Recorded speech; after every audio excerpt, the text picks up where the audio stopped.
वसुदेव सुतम देवम कंसाणुर्मर्दनम देवकी परमानंदम कृष्णम वंदे जगतगुरु कृष्णम वंदे जगतगुरु। हे वासुदेव कृष्ण भगवान। हे श्रीमद् भगवत गीता एकम शास्त्रम देवकी पुत्र गीतम एको देव देवकी पुत्र एवं एको मंत्रस्य नामानि यानी कर्म्यापेकम तस्य देवस्य सेवा।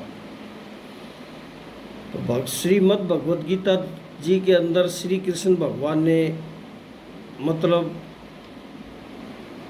व्यक्ति को जीवन जीने के लिए अच्छी तरह से सिर्फ 5 बातों पर ही ज़्यादा ध्यान करने के लिए बताया है।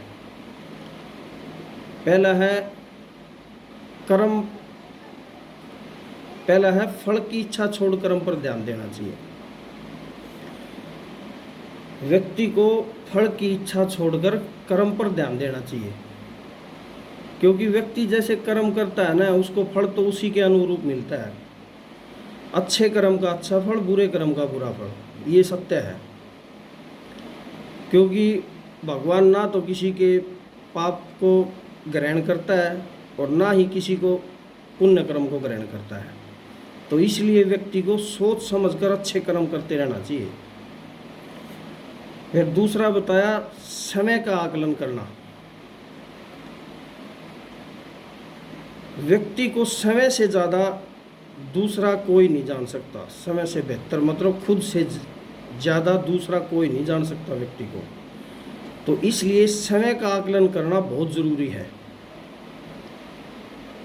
व्यक्ति को अपने गुणों और कमियों को जो व्यक्ति जान जाता है, भाई मेरे अंदर गुण कितने हैं, कमियां कितनी हैं, तो वो अपने व्यक्तित्व का अच्छी तरह से निर्माण करके हर कार्य में सफलता प्राप्त कर सकता है। फिर तीसरा बताया मन को नियंत्रण करना। हमारे सभी दुखों का कारण मन है, तो इसलिए मन पे काबू पाना बहुत जरूरी है।